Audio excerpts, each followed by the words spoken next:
voudrais saluer parmi nous la présence de l'honorable Martin Fayoulou, un des piliers de la lutte pour le changement dans notre pays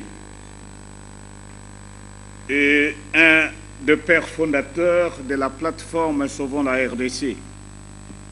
Le remercier surtout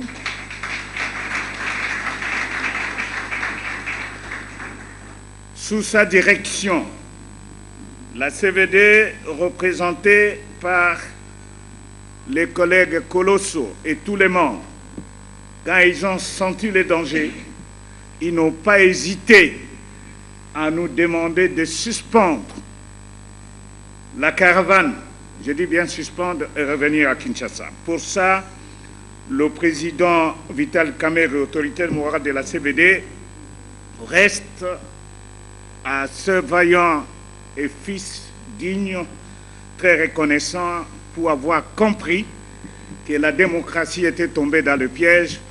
Heureusement, nous nous sommes tirés d'affaire. Mesdames et messieurs de la presse, il vous souviendra que par devant vous, dans la grande salle de la paroisse Notre-Dame de Fatima, à l'occasion de la sortie officielle de la plateforme de l'opposition dénommée Sauver la RDC, le président national de l'INC, autorité morale de la CVD, l'honorable Vital Kamerhe, avait annoncé le déploiement de la caravane de la paix qu'il devait personnellement conduire dans les provinces du pays, de l'Est du pays. L'objectif était pour l'INC et tous les partis politiques et associations de compatir avec les populations de l'Est qui ont souffert des affres de la guerre, de les réconforter et de leur apporter un message de paix. L'annonce de cette caravane avait suscité des réactions incompréhensibles, notamment celle du ministre de l'Intérieur et de celui de la Communication qui avait déclaré chacun de son côté, je cite, « Kamerhe a manqué l'occasion de se taire ». Depuis ce jour, l'Union pour la nation congolaise et la CVD ont enregistré une succession d'actes de tracasserie dirigés contre la personne de leur autorité morale, l'honorable Vital Kamerhe. Il s'agit entre autres de l'interdiction des sorties signée par la Direction générale de migration, puis démentie par le ministre de l'Intérieur sur les antennes de la radio Okapi et de la RFI, de la résurgence insolite d'un vieux procès opposant Mme Wivine Moleka, l'honorable, à Vital Kamerhe, qui avait déjà perdu tout son intérêt, les questions électorales étant déjà réglées, envie d'obtenir la condamnation avec arrestation immédiate de l'honorable Vital Kamerhe pour l'empêcher de voyager, ainsi que de la disparition rocambolesque du registre des pourvois en cassation du greffe pénal du tribunal de grande instance de Kinshasa, Gombe, enfin d'empêcher que l'honorable Vital Kamerhe n'exerce son droit de recours pourtant garanti par la Constitution, lequel allait obliger le tribunal de surseoir. Une pression était exercée sur le pouvoir judiciaire afin que celui-ci prononce nuitamment vers 22 heures la condamnation de l'honorable Vital Kamerhe, et ce, au mépris des principes légaux de séparation des pouvoirs et de l'indépendance de la justice consacrée par la Constitution de la République démocratique du Congo. Du déguerpissement forcé et sans préavis dans la nuit du 6 au 7 février, à la veille de son voyage vers Goma, de la maison que l'honorable Vital Kamerhe louait régulièrement à l'État sur base d'un contrat de bail signé en bonne et due forme, à l'effet de l'arrêté opposait la moindre résistance au caractère illégal de ces déguerpissements opérés par le commissaire provincial de la police nationale congolaise, ville de Kinshasa, agissant curieusement ainsi sur les ordres du ministre de la Communication au mépris des lois et procédures en la matière. De l'empêchement de voyager vers le nord et le sud Kivu à l'aéroport d'Indolo le vendredi 7 février 2014. Alors qu'il avait déjà embarqué dans l'avion qu'il avait affrété à cet effet, l'opinion a assisté ce jour-là à un mensonge d'État dépité par les différentes autorités de notre pays sur les antennes de la RFI. De l'empêchement de voyager par le régulier CAA le dimanche 9 février à l'aéroport d'Indiri, où il a été séquestré dans le salon d'honneur au sein de l'aéroport. Et enfin, les tout derniers événements de Bukavu à l'Est, dont je voudrais ici vous faire la restitution. Mesdames et messieurs de la presse, après tous ces incidents regrettables qui portent atteinte à la démocratie et aux libertés reconnues aux citoyens et aux opposants par notre Constitution, et sous la pression de la communauté internationale qui ne pouvait supporter cette violation flagrante des droits et libertés constitutionnelles, et aussi la pression de notre peuple à Bukavu et à Butembo et à Goma, les pouvoirs ont organisé en 2 séances une série de réunions avec une délégation de l'INC alliée au ministère de l'Intérieur, en présence du ministre et des différents responsables des services de sécurité, en vue de décanter cette situation qui n'a fait que ternir l'image de la RDC, notre pays.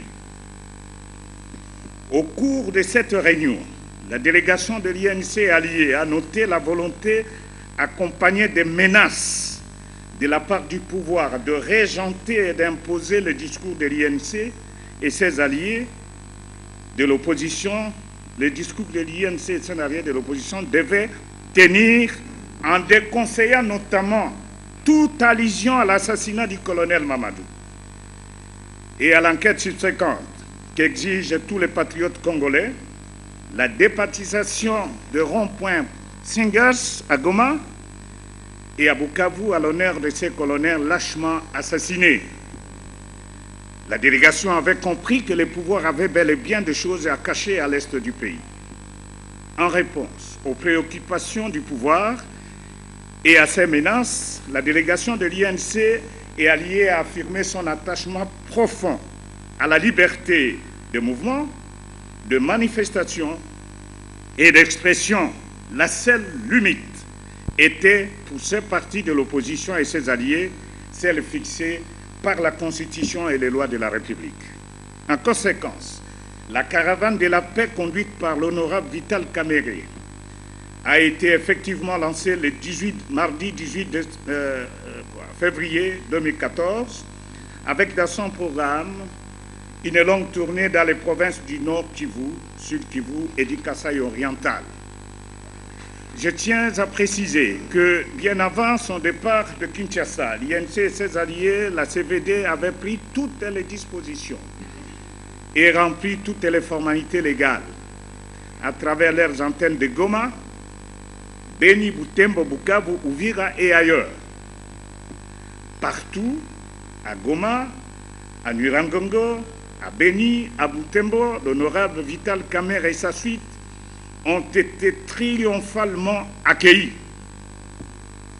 À toutes ces étapes de la caravane, il a tenu des meetings, notamment sur la place Afia à Goma, Beni, où, soit dit en passant, 3 obus ont été tirés en l'air dans la périphérie de la ville, zone pourtant totalement contrôlée par les FARDC, sans doute dans l'objectif de paniquer, d'intimider et de disperser la population qui s'était amassée en grand nombre,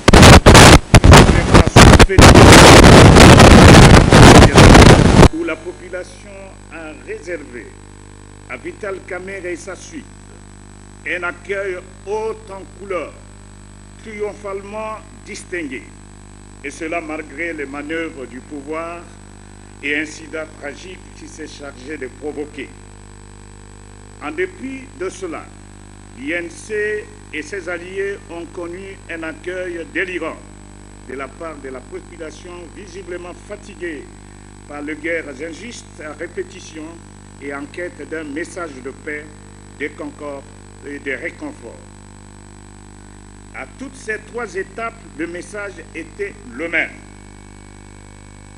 La compassion envers la population qui a tant souffert des affres de la guerre, l'appel à la paix et à la cohabitation pacifique, appel à la vigilance citoyenne sur le processus démocratique, invitation aux groupes armés nationaux dont les Maïmaï à déposer les armes et à rejoindre le processus de réintégration sociale, invitation aux groupes armés étrangers à déposer les armes sous l'encadrement de la MONUSCO et de la brigade spéciale d'intervention pour être rapatriés dans leurs pays respectifs.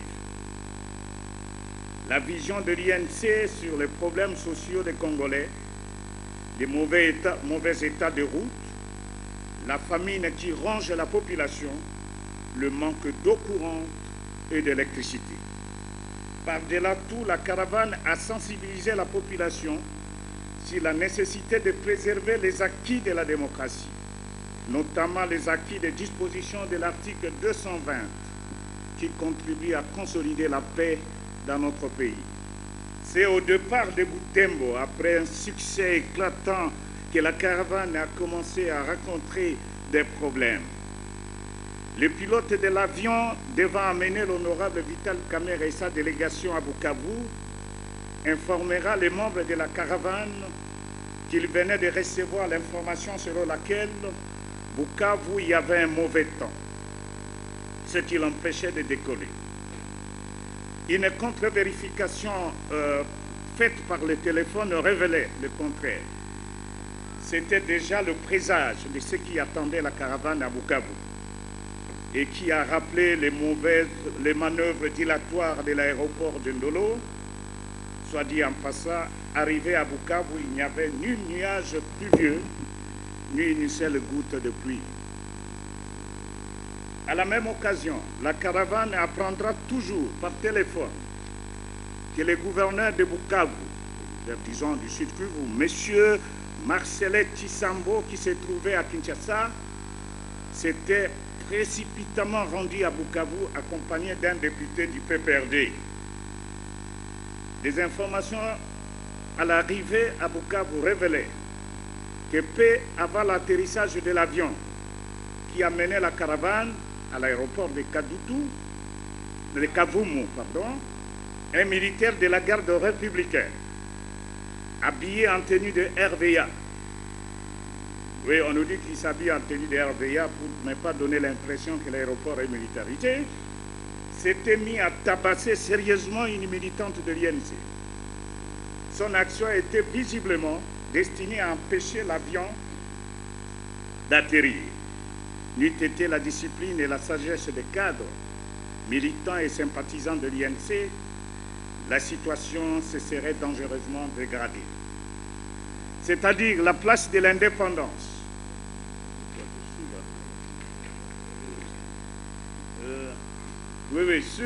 Sur la place à Bukavu, alors que l'opinion était déjà fixée sur le lieu de meeting, c'est-à-dire la place de l'indépendance, le maire de la ville décide de changer juste la veille pour délocaliser au stade de la Concorde de Kadutu, où il avait pourtant programmé un match de football.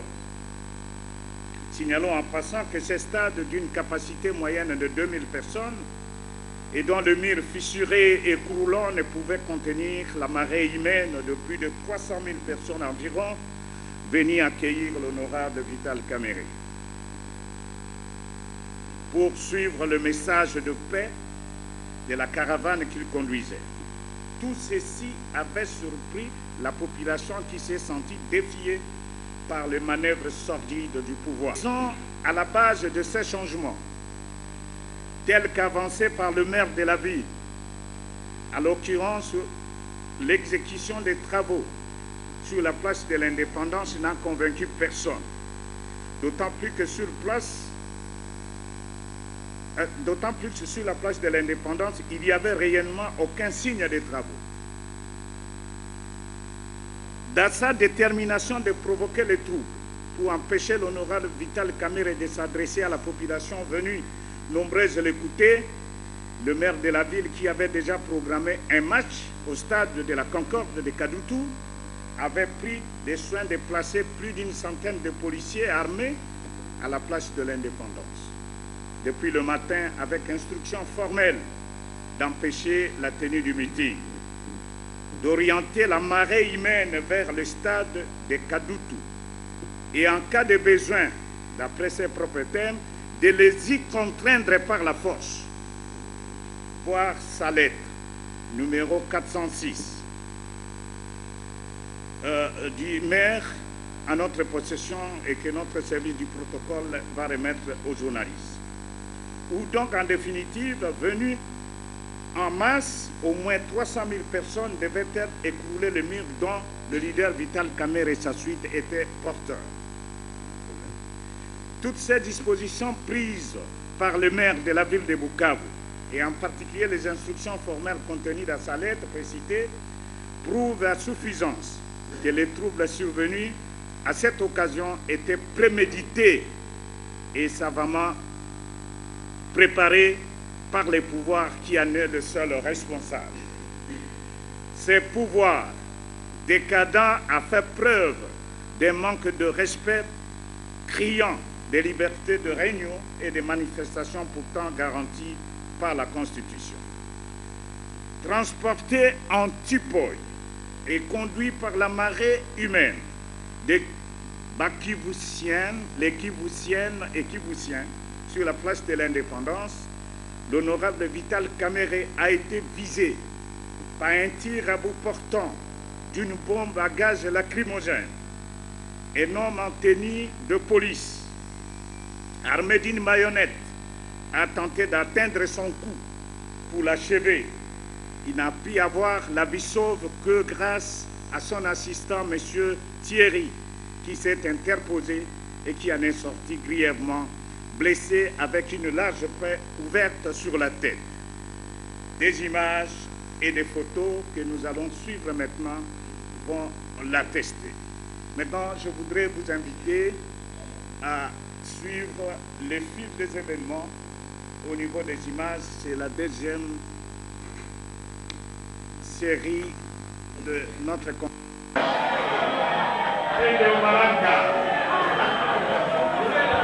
Qui avance lentement et sûrement vers la place de l'Indépendance. Puis de bâtir des places qui ne sont pas cassées. Les gens sont fiers de transporter leur leader.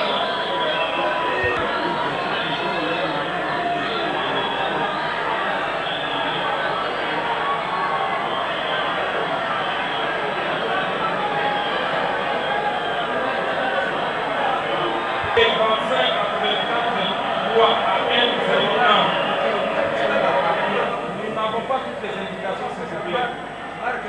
Il y a une urgence. La voiture va circuler 35 84 3 par 01 par la route.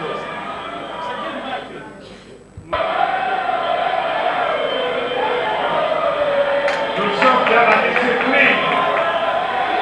On ne provoque personne. C'est la joie de recevoir notre leader. Un point, un point.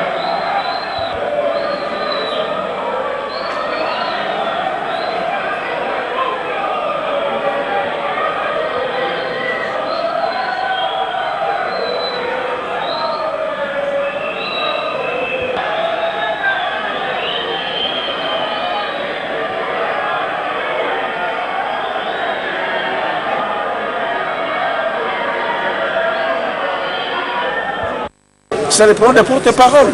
Vous savez, depuis 2006, c'est une grande responsabilité que l'opposition doit se fédérer et avoir un porte-parole pour